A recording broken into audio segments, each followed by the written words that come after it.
This is the Michael Bryan Show.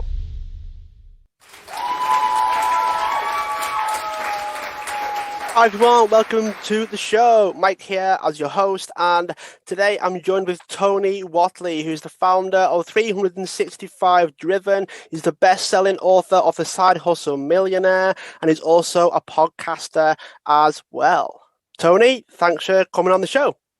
Hey, Michael, thanks for the opportunity. I can't wait to get to know you a little bit better and also give some audience people some takeaways. So I want to start really with a little bit about your past, because if I'm right, you started in the automotive industry and you've got quite a achievement / story to go along with that. So paint the picture for us and share a bit about that. Yeah, actually, with the very first business I ever started was in 1994, and I was selling billiard pool cues, and I was a dealer for those, and that was just a side business. And then I started to do more automotive things in 1998, and I launched an online community in 2001, which grew into the largest General Motors performance community of the internet with over 300,000 members. And then I started another one for trucks, and that one grew to over 280,000 registered members. When you say registered members, what does that mean? Are these customers, clients, people in the community? Like, what was the main thing with that? Yeah, they were actually just users that would visit the websites as part of the community, and they just got the articles, the how-tos, the videos, things that were content creation, because you got to realize that this was also pre-social. We started in 2001, and we sold that company in 2007. So, Instagram was like 2009 and Facebook was 2008. So these were all things that we used as automotive communities, the forum type software. So we had their name, we had their email addresses. Sometimes we had their shipping addresses, but for the most part, it was just a data collection of people that were visiting on a daily basis. We could see the user logs. So we had over 100,000 unique visitors per day. So it was a very busy website, which attracted a lot of advertising revenue. Right, so that was the main form of monetization for yourself at the time, yeah? Absolutely. Yeah, the more eyeballs you can get, the more that you can create advertising revenue and the higher rates you can charge for advertising. So the pool cue side was your side hustle. Now you're more known for the Side Hustle Millionaire, which was your best-selling book, and I'm guessing that was the main thing why you wanted to write the book, or was there a bit more to your attempts to start side hustles and businesses beforehand? Well, for me, the Side Hustle Millionaire, we sold that group of communities for millions of dollars. But the thing is that I didn't really think about writing the book until years later. And the funny thing is that most people can achieve some kind of a financial success, but they still have self-doubt, right? You start thinking like, was it lightning striking once and could I do it again, or did I get lucky? And you start to realize that over time and wisdom and experience and helping others achieve their own levels of success, that you just did everything right. There was a lot of things that you were doing right. And you start looking at, why was the valuation so high on the things that I created? And you start looking at what companies look at when they're buying or acquiring other companies. And we had recurring business model. We had a recurring revenue. We had high profit margins. We had, a lot of activity. We had the database of users. We had all these different things to make valuation extremely high for what we did. So, it was a side business. And one of the things I always tell people is that even if it was a side business, I always think about the side business as the one that takes less of your time, not the one that makes the less money. So most people think side business means side income. Well, my technically side businesses in the automotive space were making probably about double what my engineering salary was. So it was actually a side business based on the time alone, but we were making about $400,000 a year profit on something that I was spending less than an hour a day on. So how would you define a side hustle then? You mentioned it's not necessarily the income, it's the time, which is a great way of looking at it, to be perfectly honest with you, Tony. But is there a threshold whereby it stops being a side business and becomes a full-time thing? I think it depends on the business model. That's one of the questions that I get asked commonly is like, why did not you just go full time on the business? Well, the thing is that I already owned the market share. We were at the very top of our market share and everybody else was trying to take us off the top of the hill. So having me just go from 1 hour a day to 8 hours a day would not have increased the revenue at all. It just wouldn't have happened because we had the top of the market share. Now, if I'd been in the middle of that market share and I was climbing and taking off and making a few more extras, hours of productivity to try to climb that mountain would have expedited or got some accelerated results for that company, then maybe I would have done that. But you have to look at it in perspective. There's no one right answer for any of that kind of stuff. And honestly, for me, it was like, well, if I can do this in 1 hour a day, I still have a lot of hours left per day. So why don't I just go double my income by keeping my career? And that's what I did. What I find interesting about that is that it's almost like a minimum effective dose in terms of time. It's like if you upped your hours, that wouldn't necessarily mean you're increasing your income, but you found the sweet spot in terms of the right amount of time so that you can get the most out of it. Is that something you can speak to? Yeah, absolutely. Actually, in my book, I talk about that, trying to make the maximum amount of dollars in the minimal time. I see a lot of business owners just putting in crazy amounts of hours and they're almost bragging about how many hours they work. And I'm thinking the opposite. I'm thinking, man, I'd rather make a lot more money and work a lot less hours. And it's not out of laziness, it's just out of efficiency. Because what happens is when people start thinking about, man, I'm putting 16 hours a day in my business, I'm crushing it. I'm thinking, like, no, you're not crushing it, because I'd rather be able to go take a drive for a few hours in a day. I'd rather go hang out at the gym for a couple hours a day. I'd rather go have lunch with my friends, go visit my family, do whatever I want and still make the same money. And to me, that's a whole lot more valuable, is the time freedom versus the money. Because once you get to a certain income level, you're pretty damn comfortable. You don't really have to go chase those by just adding more dollars of your time. So, everybody's just chasing hours and bragging about that. But it's just I think it's a money maturity mindset. I think that it's still it's attached to that thing that we grew up with, Michael. It's called, time is money, money is time. And when you grow up hearing that your entire life, you believe it without even questioning it, because you just hear it from your parents, your teachers, your former supervisors. And you just really start to think, okay, time is money. So if I need more money, I need to do more time. That's just not true. In entrepreneurship, especially digital, that's not true at all. I saw a video the other day. It was a logo designer. I think he designed the Nike logo, right? Now, if that was something that he did in 2 or 3 minutes or 3 or 4 months, there was this debate about someone would charge less because it was taking him less time to do, when the actual value of the logo is massive. It's worth thousands, it's worth millions to Nike, right? Or Nike, depending on where you're from. So then he was like, well, I'm being penalized for being good because I get it done quicker because I'm better. But then using the time versus money sort of way of working out how much you should charge or how much you're worth or how you spend your time on this side hustle that you're trying to create, it becomes a catch-22 at that point. Like, why should I be better at what I'm doing because I actually get it done in less time, which then affects how much I can earn if I stick to that. If I stick to the, hourly rate, right? As a lot of people tend to go off. So it's an interesting point that you've made where at a certain point, you've got to go beyond that. You've got to go past the time is money belief. You've got to get past the hourly rate, because the better you are, you get things done quicker. And you shouldn't be penalized for being better, should you, Tony?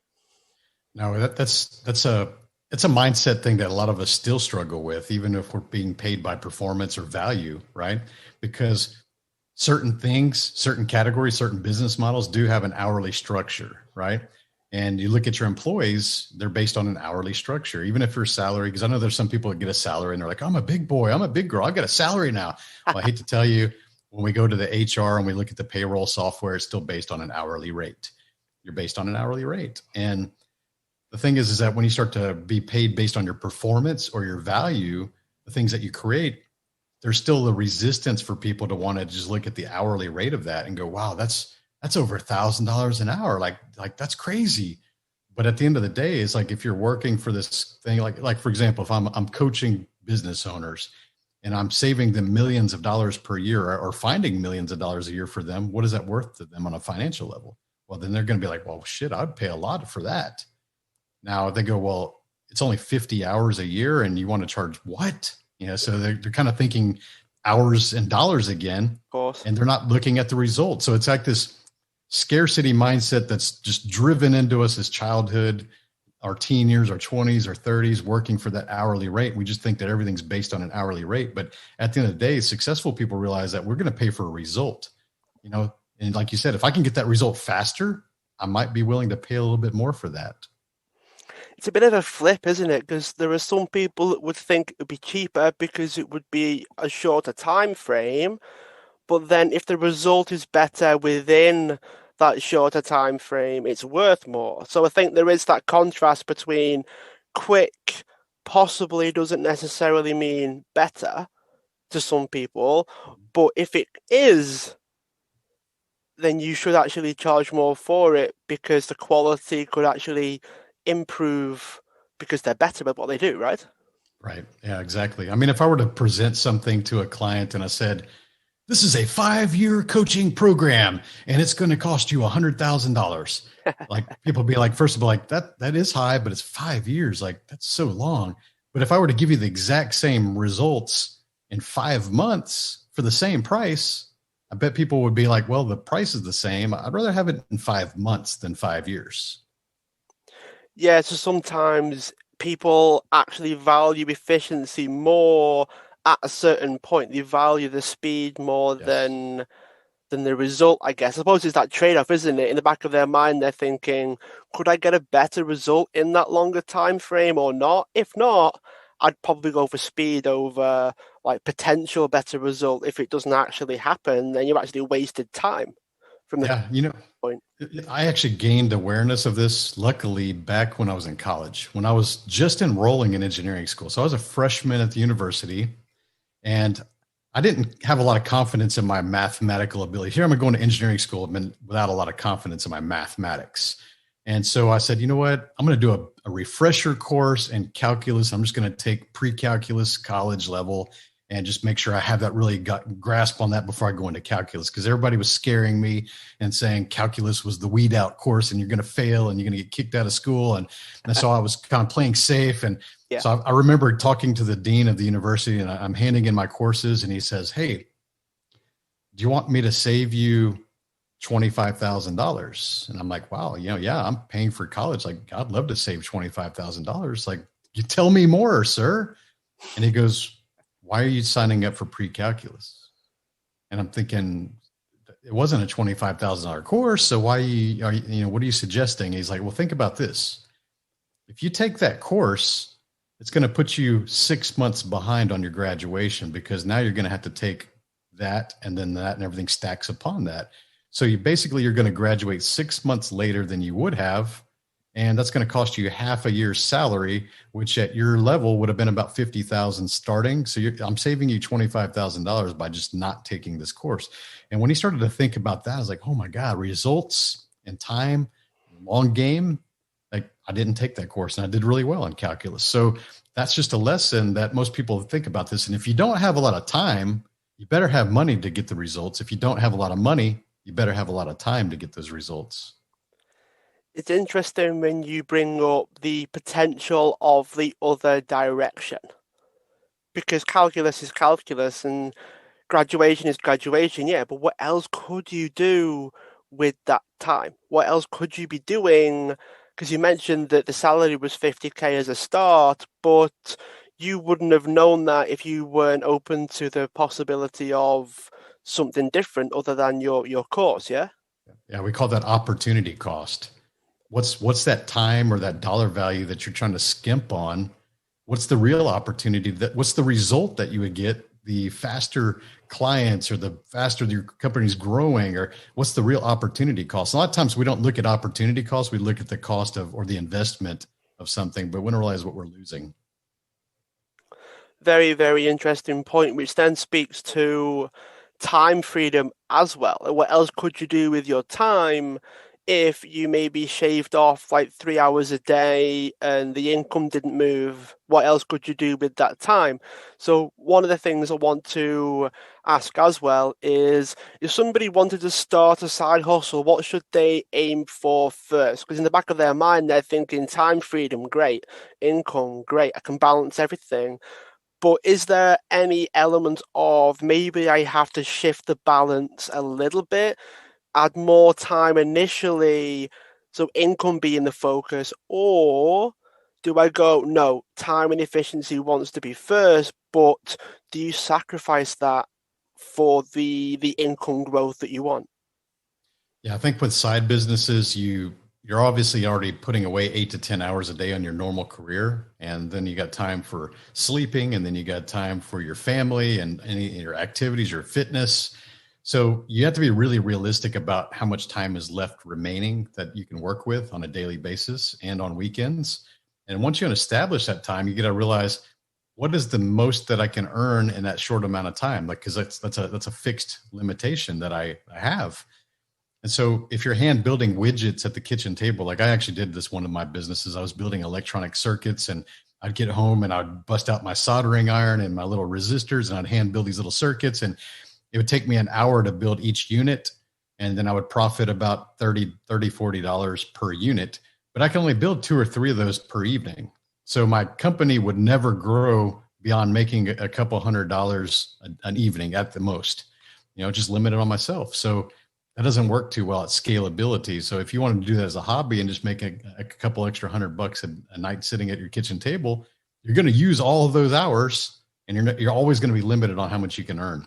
So think about the resources or the knowledge or the things that you already have available to yourself that maybe someone else doesn't have. Maybe you have access to some kind of a fancy software or an app that your company's paying for that you can actually use, or maybe you have special tools or knowledge or a skill set that you could apply to teach other people how to do those kind of things or mass produce things and understand the industry that you're getting into. So I always try to think about how can I scale this company? How can I build it to where it could be potentially something that does become full-time? But we always think about this other stuff is you hear these things like do what you love and follow your passions. Well, I don't know if I agree with that.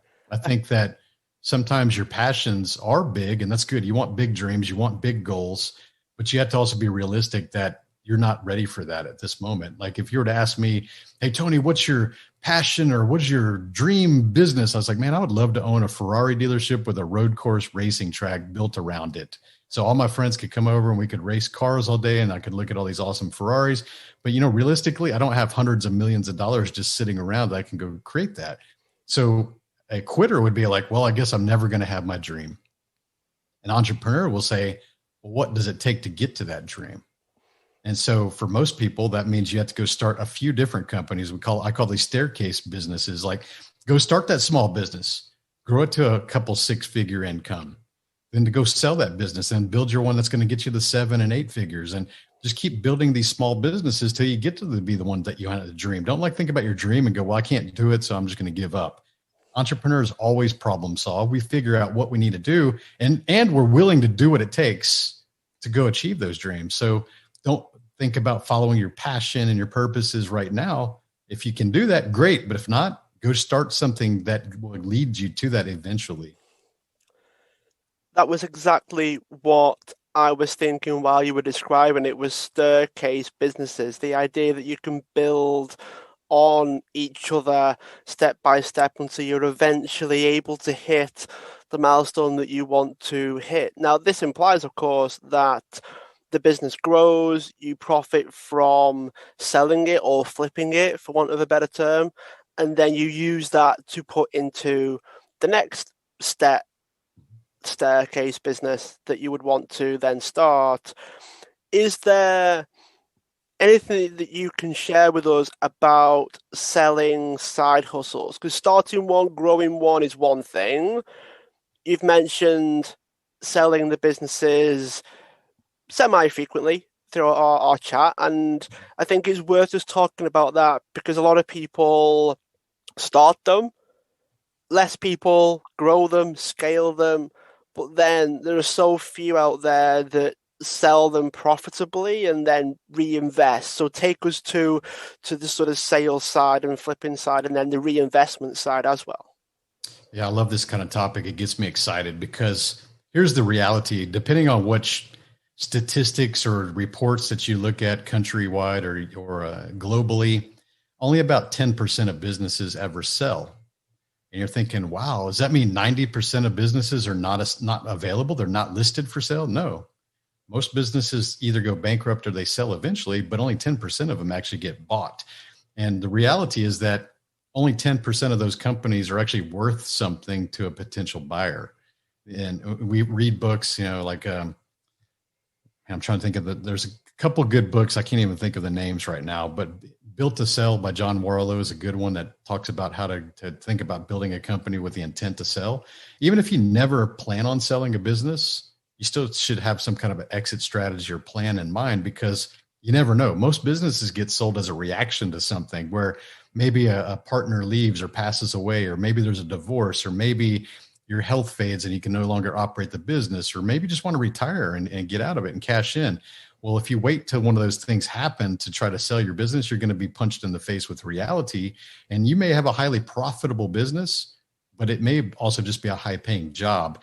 And you know what? Most people that are buying a company are not wanting to buy a job. They just want to build a cash flow machine that day one can start paying them back on the money that they've used to buy that company in the first place. So you really start to have to think about, how do I build a company that's going to be interested to a buyer, a potential buyer? And when you start to think of it that way, it's a whole lot different scenario. And you got to also make sure that your books and your accounting are on par, because a lot of times small business owners are really guilty at trying to underreport how much income they make to try to avoid paying taxes. So Yeah. they spend money and they spend money and they spend money. And then at the end of the day, they file their taxes and say, oh, we didn't make much profit this year. But then you're looking in their personal bank account, they've made hundreds of thousands of dollars profit. They just paid themselves too much. And then what happens is when they go on to sell that business, the due diligence, the legal, the accounting will go back 3 years on your banks. And they go, well, your company's not making any profit, so it's not worth anything. I don't know what you're talking about. I made all this money. I have a good living. I'm doing really well. It's like, yeah, but we're buying your company, not your crap ass books and your bad accounting. So you have to make sure that you're always showing profit, because that's what they're buying, is the potential to make money. Recurring revenue, things like that are actually really good data. If you have a large database of customers, that saves them customer acquisition costs to build that same level of customer base. That has a lot of value. There's a lot of things that make a lot of value. Branding has to be really strong. So when you create any company, you should start thinking about what would entice a potential buyer a few years from now to buy this. And if it's solely based on you as the business owner, like maybe you're an artist, or a photographer, or something that's got a really unique skill set. It's a good income, it's a good job, but it's not going to be valuable to a potential buyer. You got to work really hard to fire yourself and not be a part of that business, because you have to be able to pay a manager or a CEO, someone that does your role, to operate that business. So if you do sell it, it's already included in the budget, and you can step away from it and actually just be an investor and owner, a board of directors type member. That way the potential buyer can go on day one and not have to hire somebody to replace you, because that takes a dip in the profit. So there's a lot of things to think about when you're building a company. Most people, unfortunately, just build themselves jobs, and their jobs aren't worth anything later on. It's a very interesting point when a lot of people build something around themselves initially, whether it's a skill, expertise, any of that sort of area or industry that they're in. It kind of pigeonholes them when they try to sell it, because they become like irreplaceable in the business. Not from, like, if you hire people, if you change the brand and all that, then that's different. It stops being about you. As you said, you've got to work pretty hard to fire yourself. Everything from training people or education or any of that sort of thing would have to be built into the business, I'm guessing, Tony, before you actually sell it. Absolutely. You got to be independent. You almost have to be standing outside of your business to make it worth something to a potential buyer. And that was what I did with the side business. I had 75 people on my staff, but I only had to be there an hour a day just to kind of monitor things and use things from a user perspective. I didn't have any operations assigned to me. And that was largely as a result of my career. I was working in offshore and international oil and gas. So at any given time, I could be anywhere in the world in a different time zone, maybe even not have internet connectivity. I was working in the UK, I was working in Spain and Italy and France and Africa. And sometimes you're off grid for a week. So I had to purposely build companies that didn't require my presence, which also helped make my company extremely valuable. So what should people think about when they're wanting to transition outside of their business? Let's say they're a freelancer. Let's say they could be, an expert in something. Maybe they provide a service themselves. What would be the initial starting point for people? Because it could still be a side hustle, couldn't it? Because we're talking about not just the money, but the time element. So if we assume that it's a side hustle, they've got the time nailed down, but they want to step out, what would be the initial go-to for that? Yeah, I think that you have to be realistic with what you pay yourself as a business owner. And the question is, people always ask, how much should I pay myself? Well, the easy answer to that is, what would you pay someone if you were hiring somebody to do your job? Whatever the number pops in your mind, like, this is what I would pay somebody to do my job. So you have to build the business to be profitable enough to pay somebody that amount. And if you could do that and still make your income as an owner, have your owner distributions in your paycheck, whatever that might be, now you go hire somebody to replace you. And then that it shows that, okay, still have a viable business model that's paying somebody to do these operational duties. And I don't have to be a part of running this business anymore. And now your company becomes more interesting to a buyer. If you can still sustain profit with somebody doing your CEO, your executive type role, then you've got a valuable company to somebody else. What that speaks to, and this is me just thinking out loud now, but it's like if you pay yourself and have profit at the end, if you pay yourself as a staff member, all you're doing is replacing yourself, and then the money that you would normally pay you just goes to them. Correct. But I think that most people tend to pay themselves too much for what they do. So what would you suggest then? Because if they're in that point where, let's just say, a lot of what's left over after expenses just goes in the money jar, just goes over to them. That sort of scenario, right? Like all the profit's mine, so to speak. Exactly. What would you suggest in terms of a bit of a step in, I'm in this position now and I'm better than all the profit goes to myself? Well, I think a lot of times we bury ourselves in administrative duties and things that we could solve by a $10 to $15 an hour position. And if that's where you're wasting the majority of your time, you should hire administrative staff to go do those kind of things for you, so you could focus on the higher ticket, higher hourly type rate work that if that requires you to go create social media content or stand on more stages or do things to really promote or market the business, and maybe that's what you should be doing. Maybe you should be on the lead gen. Maybe you should be a salesperson if that's who you are. I think a lot of times we look at all these problems. We've got all these tasks that we have, and we complain about how busy we are. But then you look at it, and 80% of your time is doing things that could be solved with someone paying them $15 an hour. So it kind of goes back to, those are $15 an hour problems that are flooding your mind and taking your attention, that you should be working on things that a CEO would be paid. And you don't pay a CEO $15 an hour. No, sure. So that comes down to freeing yourself up the time by hiring staff in that way, doesn't it? So you sort of shave off a couple of hours on the admin by hiring somebody to do that. And one of the things that I've always thought, really, but I've never really tried to put the words as effectively as I am going to try to do right now. And I always say there are people out there that enjoy doing the things that you hate. There are people that would enjoy being a cleaner because maybe they've got OCD, right? Or maybe it's their part. They love the pride of making things clean and standing back and going, I did that. that sort of intrinsic motivation around doing the cleaning. But to us, it's like, nah, we don't really want to do that. So we've got this internal sense of what we do to feel good and what makes us feel good and what we really want to do. But we kind of project our own value system around jobs and things onto other people, and we would say, oh, how can anyone enjoy being a cleaner? Or how can anyone enjoy doing admin? Or how can anyone enjoy doing fill in the blank, right? Whatever it is. Because it's just simply not what we would enjoy doing. So that's my sort of take on it, is there are people that will be listening that will be like, oh, well, I don't enjoy it, so I don't feel good about making somebody else do something I don't enjoy. But they might love it. They might love seeing everything all light up and all. They'll probably color code everything. They probably get really creative, when I'd be bored staring at a screen for 3 hours a day. So there's definitely people out there that would love to do the jobs that you hate. Always. Yeah. Delegate what you hate. There's always somebody that's better, more efficient at it.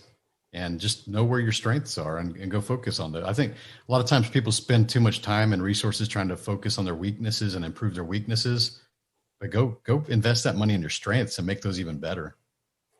Hire out your weaknesses. I like the analogy and the way that you sort of phrase it, because so many people can focus on that while not improving their strengths. And I do often speak to, there are things that you might actually want to get better at as well, isn't there, Tony? Like all the things that I'm doing now to this day would be my weaknesses 3 or 5 years ago.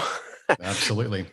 So sometimes you've got to pick your battles to a certain degree and figure the rest out for yourself. Do you have any way that you can help people make those decisions? Because I can't imagine you were always doing the things that you're doing now and you had to learn it. So if that was sort of taking your own advice of hiring out your weaknesses, you might not be exactly where you are today. So could you help some of the listeners out with that decision making?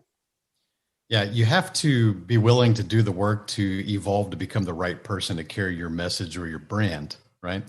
And that's a good question for me, because just over 3 years ago, I would have been terrified to stand on stages or be on TV or on radio.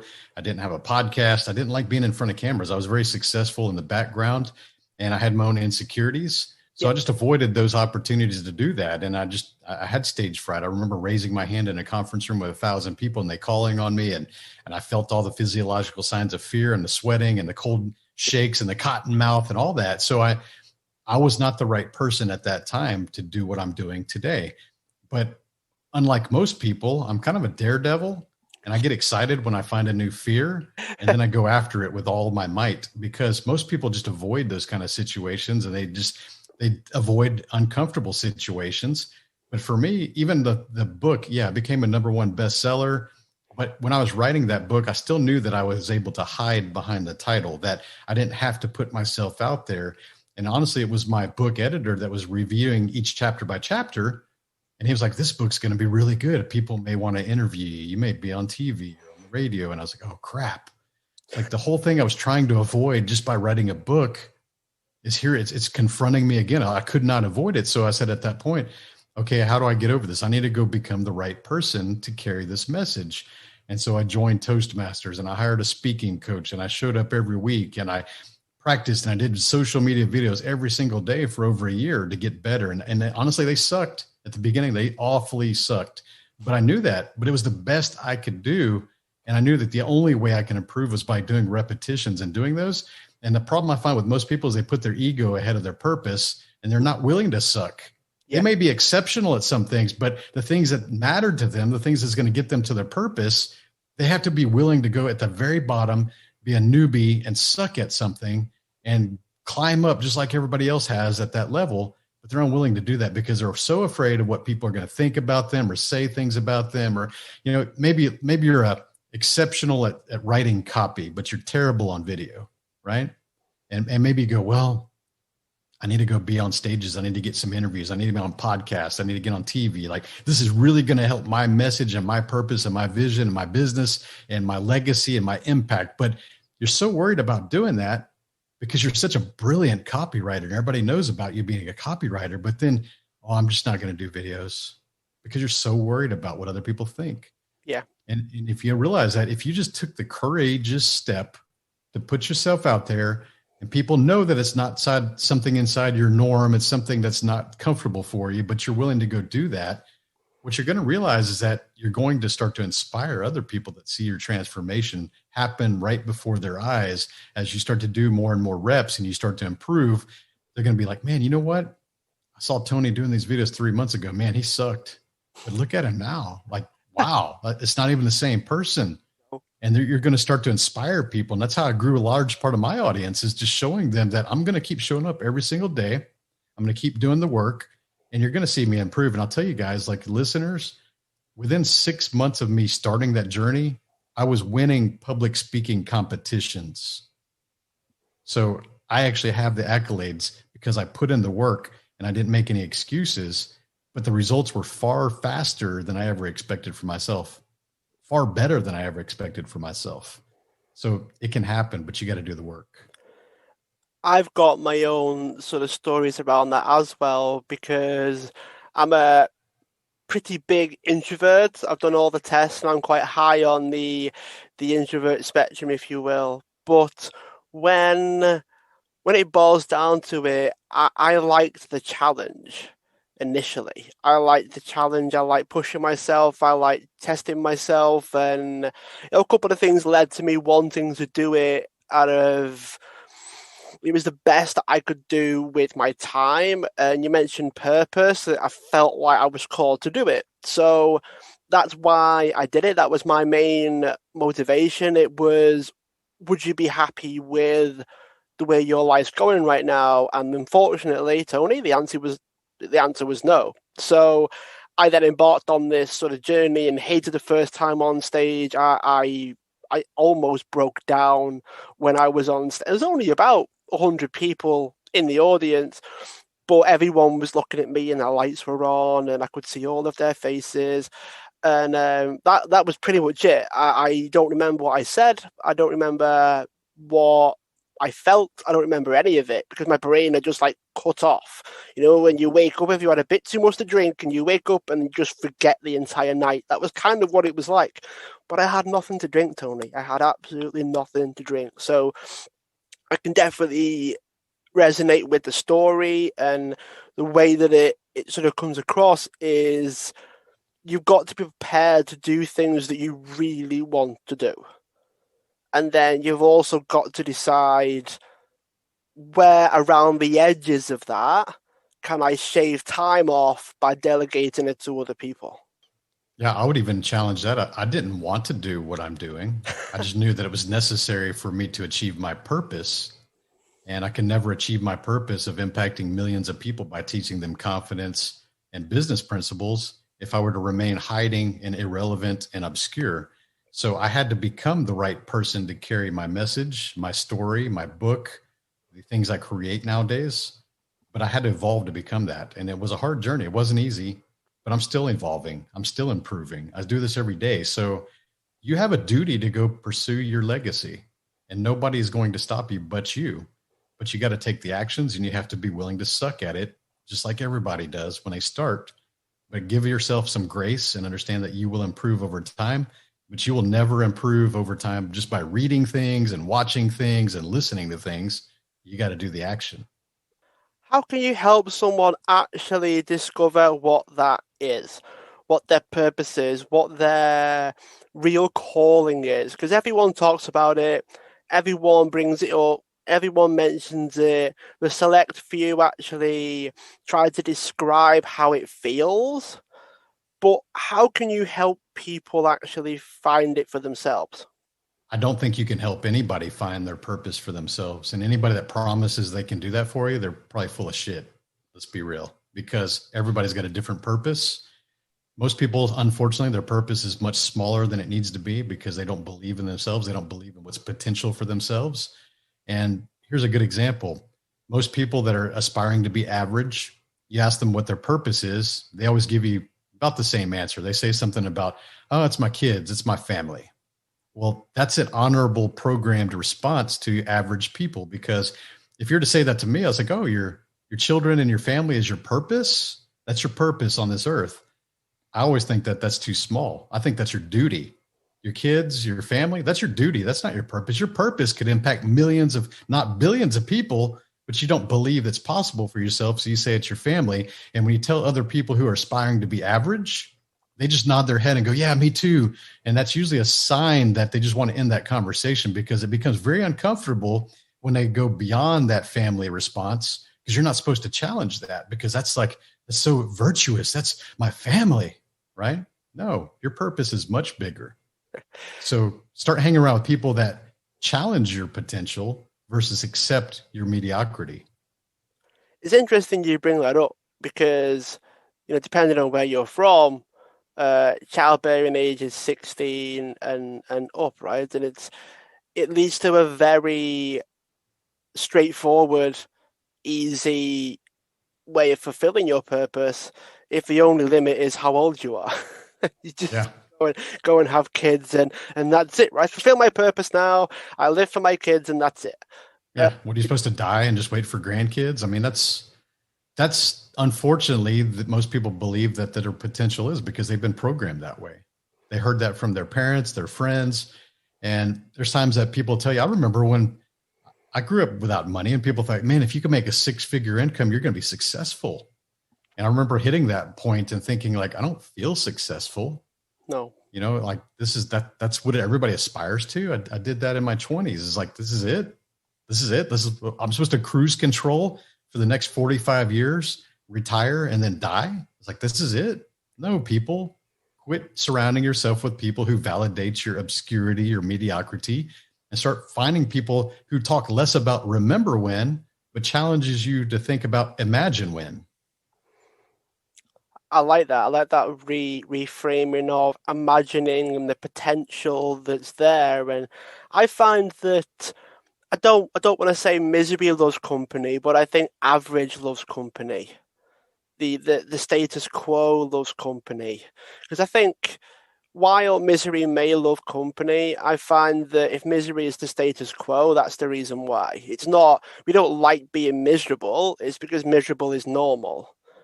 Everyone's complaining about something. We're all the same, right? I don't think misery loves company because we don't enjoy it. I think normal and average and the status quo loves company because that's how it was created, isn't it? That's how it doesn't become the status quo if there isn't a majority vote for something like that. Yeah, I'll give you a good topic here. I just finished one of my own events in Montana last week. I was hosting event 365 Driven Advance, and one of our speakers was Jeff Lerner, and he's on the Asperger's spectrum, and he also has some, I guess, genetic disorder with his face where it kind of has the Down syndrome, has a little bit of that on his face, and he's highly intellectual, but he gave a really transforming, compelling, heartwarming speech about how he was a professional pianist before he became a digital entrepreneur. And so he was paid to play piano for the most wealthy people in the Houston area, like a lot of the sports teams owners and things like that. And he was hanging around these billionaires.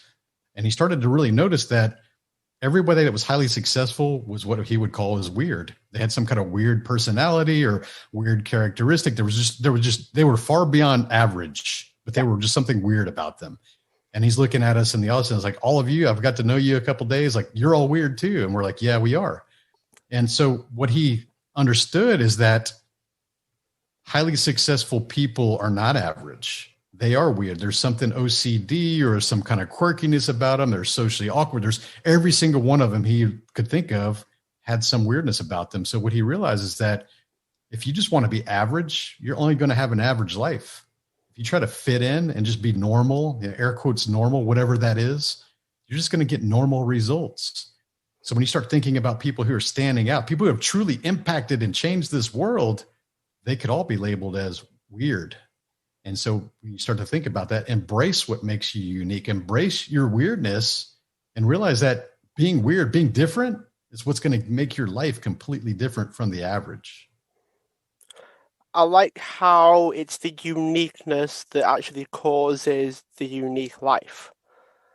And it's something that I had to embrace as well to a certain degree because I was so focused on not so much comparison, but trying to be like other successful people. And it was built around, trying to model them, trying to take what works and discard the rest. And there was some common patterns that I was seeing, so I just tried to emulate it. I just tried to follow in their footsteps, and I realized that I couldn't. A long time ago, I realized that I couldn't actually model somebody else while being different at the same time. It's So impossible. It's impossible. yeah, yeah, it's something that so many people talk about. So many people try to teach others how to do, the whole sort of emulate people who are successful and you'll be successful without realizing that, hang on, we're actually different. So, You can emulate their actions and tactics and things like that, but you should never emulate their characteristics or their personality and things like that. what I found interesting as well is if you think about the idea that people buy from people as well, don't they? They have to they know, like you, and trust you, and all the things that we tend to understand around trust building and all that sort of stuff. That in itself will lead to different results, even if you do the same tactic, just because, different people will like you, different people will trust you. Maybe there's a scalability factor in that not everybody is going to like you, right? So you can't sell to the planet. So by that virtue and that sort of reasoning, you're always going to have some kind of, I don't want to say limit, but some kind of difference and serving different people just because of your difference, just because of your uniqueness, just because of your personality. It's bound to happen. It's bound to. Everyone's different. Everyone's got a different life, even if you do the same sort of things. And very often people tend to forget that, don't they? They tend to forget that, you are unique, and it's the only way really you'll actually stand out and find your place, if you will, when it comes to business or life as well. I want to take a bit of a sidetrack, if that's okay, because you mentioned that one of your passions and dreams is to have a Ferrari dealership with a track around it. Now, I do know that cars are one of your things, if you will, one of your main things. So talk to us a bit about what your favorite car is. My favorite car is always going to be a 1969 Camaro. And 1969 Camaro. yeah, and the reason is because that was my very first car that I bought by mowing yards and working at McDonald's and just flipping things to be able to buy a $1,200 rusted piece of crap car that was smoking and had holes in the body. And I restored that with my dad when I was 15 and was able to drive that at 16. And I had to sell that car. I love that car, but I had to sell that to pay for college. I had to get something that was a little bit more fuel economic, and so I put a lot of blood, sweat, and tears into that car. And I've owned several of them since. I still own a few now. They've been on covers of magazines. So now I build them at a really high level, like hundreds of thousands of dollars building these cars. But I don't care how many cars I have. That's always going to be my favorite car because it reminds me of my past, my first upbringing, the very first car I loved. Yeah, I like that. What is it about Ferrari then that makes you go to Ferrari instead of a Camaro dealership instead? I think for me, the Ferrari is just more of an artistic type thing. You know, when you grow up broke, it's kind of a thing that you hang on your wall. I think Yeah, they're very good with their designs. I think their designs last, they're timeless, almost everything they produce. So, yeah, I would love to own a dealership, but I would never want to work at a dealership. yeah. Would you own a Ferrari? Have you ever owned one? I have not, but I would, but I prefer American cars. I own a couple Dodge Vipers and some classic muscle cars. So I prefer American cars more than anything. Is it about speed for you, or do you like how the car works? I know a lot of people talk about just you can hear the sound of changing gears and how the steering wheel feels and the pedals under your feet and all that. What's your sort of real passion around driving? I don't know. I can't explain that. I've always been fascinated by mechanical things, whether that was airplanes, cars, military tanks. Even as a child, my mom would buy me coloring books, and I would sit at the kitchen table while she was making dinner, And instead of coloring the books, I would just draw cars and trucks in the blank pages of the book. And so I've always been fascinated with those, even as a child. I just think that some people are born with that mechanical mind, and we're just curious about mechanical things and fast things. And yeah, for me, the acceleration, I like the adrenaline rush, like speed, top speed at a stable speed. I've been over 200 miles per hour several times. It's not all that exciting, but getting to 200 is way more exciting than when you finally get there, because you're like, oh, this is it. Feels like I'm just doing a little bit faster on the freeway. So you got to feel that G force. The acceleration's far more entertaining. I've had cars where I launched them at the drag strip and I'm shifting. I love manual transmissions, by the way. So some of these cars, the front wheels would be in the air, and while the front wheels are still in the air, I'm shifting into second gear. So that's a lot of fun. The acceleration, that initial hit, so I love the acceleration things of cars. But for me, it's a lot about aesthetics and visual. I'm very creative. I like to see the design. I love creative designs. I think a lot of modern cars are very boring. I call them commuting appliances because they're just as exciting as looking at a refrigerator. They serve a purpose for most people to go from A to B. It's a commuting appliance. I think that a lot of cars have lost their character and they don't have like this aura or a soul about them. I think the classic cars have more soul, more personality. They had a lot more design talent back then. And also, you look at some of these designs in the 1950s and 60s, and understanding that the technology they had to build those kind of bodies was really low, and they pulled off some amazing designs that even today they would struggle with all the modern equipment we have. As exciting as looking at a fridge. I imagine it's even worse with the electric cars as well. You look at them and think they're just fridges on wheels, aren't they, Tony? It's what they are. Some of them look good, but to me, if you don't look back at the car you're driving when you're walking away from it, you probably bought the wrong car. That's really funny. That's tickled me. Okay, so we've talked about cars. I just had to get that in there because add a bit of variety for those that are listening, because you are quite a big car fan. So I had to get that in there, Tony. So shifting gears a little bit. That's Good car analogy. made me laugh for a while. Like, oh, I said shifting gears on a podcast episode. Okay. It's almost like Top Gear. I was watching Top Gear just the other day, so I had to bring it up on the podcast. What would you say was some of the biggest mistakes that you see people make when it comes to starting side hustles, trying to grow businesses, that you can give us some tips on regarding avoiding those things? Yeah, the number one mistake I see for most people that, especially leaving a corporate job or some kind of a skilled trade to start a business, is they rely too much on their knowledge or their skill set in that specific type talent or that the business that they worked in. They don't invest enough time in becoming a business owner and understand all the metrics of business. So whatever you are, like for example, staying with the car analogies, maybe you're a good mechanic, maybe you're really talented at repairing cars, and you look at your boss and he's sitting in that air conditioned office and you go, man, that'd be nice to be the owner. I could do this. And so within a year, you save up some money and you go start your own mechanic shop. And then a year after that, you realize like you're going out of business because you don't know anything about business. So if you have special knowledge, special skills, I want you to really think that that's only about 50% of the true value of being a business owner. So you need to go invest in becoming a business person, understand marketing, accounting, all the principles, leadership, communication, all these things need to be equally as skilled in to be a very successful business owner. So if you're not willing to invest in that kind of stuff, you're probably not going to have very good success at becoming a business owner. So go hire a business coach.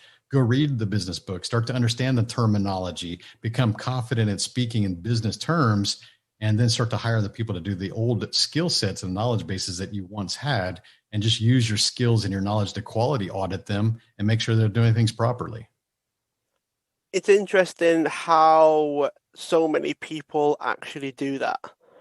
And I can speak to it because one of the first businesses that I ever had was tennis coaching. I was a tennis coach, like freelance coach.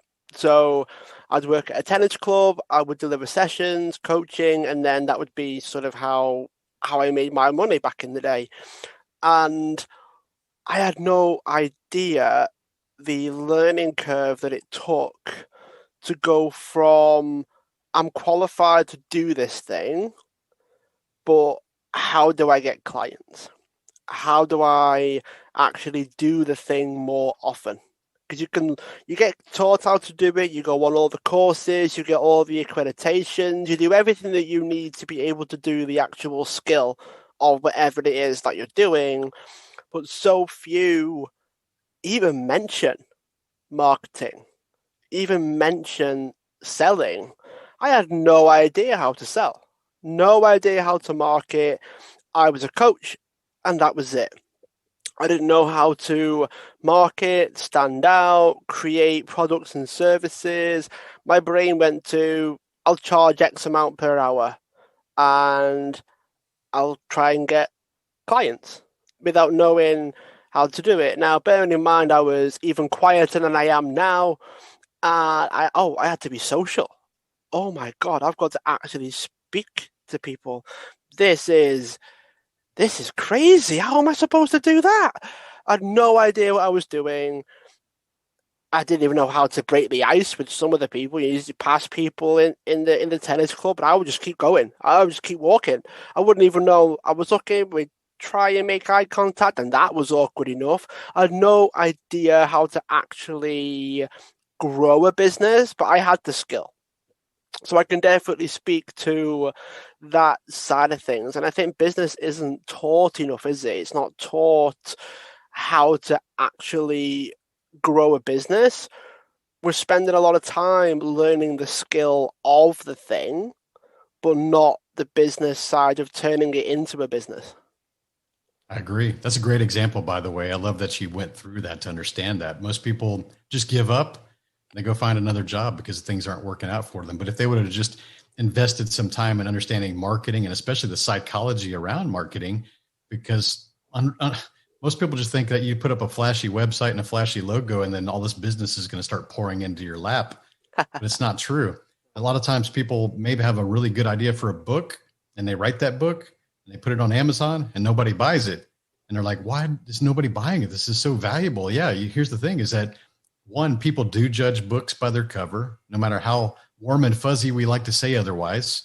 And two, if they don't know about it, they're not going to find it. They're not going to buy it. So you could actually build the best product. You could have the very best service. You could write the best book, have the best podcast, all of that stuff. But if nobody knows where to find it or knows about it, it doesn't matter. So marketing, communication, sales, like you said, selling, the skill of selling, go invest a lot of time and money in learning those abilities. And here's the best thing about that. Once you know how to sell, once you know how to do marketing and the psychology of marketing and copywriting and all these things, you can apply that to every single business you ever create because you only got to learn it once. Yeah, So go invest in that. it's definitely, if there was a skill to learn that you would carry with you wherever you go, I would probably say negotiating. For me, it's marketing.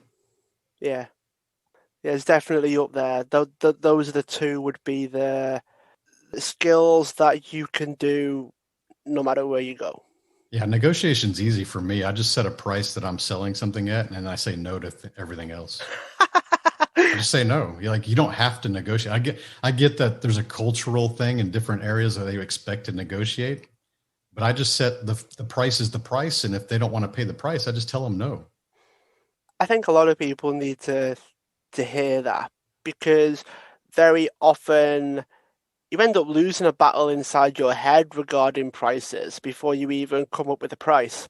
And then people will try to negotiate, and you've already told yourself no to begin with, so you'll start more than willing to reduce the price to make the sale because deep down you have these preconditioned beliefs that we touched on before that you're happy to do that when you shouldn't really be okay to do that, should you? No, I think that if you just give a fair price, like nothing annoys me more than when people pad their price knowing that people will negotiate. It's like, why would you want to go through that whole thing? Just put the price at what you would take to have that service or sell that thing, and then tell them I'm not negotiating. I'll just wait for the right customer.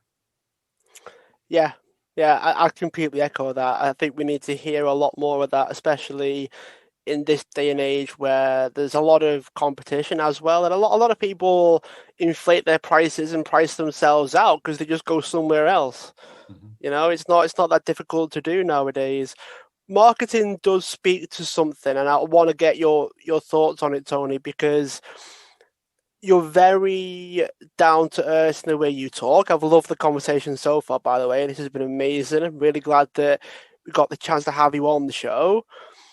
There's a lot out there right now about marketing. Everyone's a marketer, even if you're a business owner, all that sort of stuff. And that's something I'd probably agree with. Everyone's a marketer, whether you think you are or not.